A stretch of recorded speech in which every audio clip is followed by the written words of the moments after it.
2014 সালে TET pass করেও শংসাপত্র না পাওয়ায় এবার মাথায় হাত প্রাথমিক শিক্ষকদের। টেট পাস করেও শংসাপত্র না পাওয়ায় এবার কলকাতা হাইকোর্টের দ্বারস্থ হয়েছেন 60 জন প্রাথমিক শিক্ষক।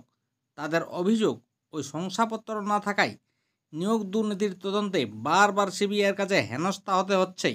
যদিও তারা বলেন তাদের কাছে নিয়োগপত্র এবং কোর্টের নির্দেশের প্রতিলিপি আছে, তাতেও হেনস্থা হতে হচ্ছে এই 60 জন প্রাথমিক শিক্ষককেই। সোমবার এই মামলায় বিচারপতি অমৃতা সিংহ নির্দেশ দেন যে এই মামলায় সিবিআইকে যুক্ত করতে হবে।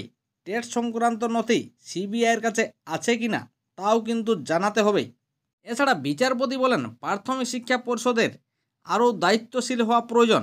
এদিন কোর্টে মামলাকারীদের আইনজীবী সুদীপ্ত দাশগুপ্ত, অর্ক নন্দী এবং দীপা আচার্য জানান যে তাদের মক্কেলরা 2014 সালে প্রাথমিক টেট পাস করেছেন, তারপরে হাইকোর্টের নির্দেশে প্রাথমিক শিক্ষক হিসাবে নিযুক্ত হয়েছেন। কিন্তু প্রাথমিক শিক্ষা পর্ষদের ওয়েবসাইট থেকে তারা টেট পাস করার শংসাপত্র পাচ্ছেন না। পর্ষদের আইনজীবী কোর্টে জানান টেট পাসের শংসাপত্র সংগ্রহের জন্য 10 মাস সময় দিয়েছিল পর্ষদ। নির্দিষ্ট সময়সীমায় আবেদন না করার জন্য শংসাপত্র দেওয়া যায়নি। বর্তমানে ওই তথ্য পরিষদের হাতে নেই। সেই তথ্য ভাণ্ডার বর্তমানে সিবিআইয়ের কাছে আছে।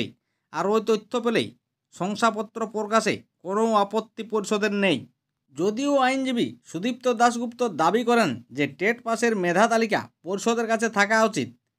মামলাকারীদের আইনজীবীরা এও আর্জি জানান যে সিবিআইয়ের কাছে এই তথ্য আছে কিনা তা জানতে চাক আদালত।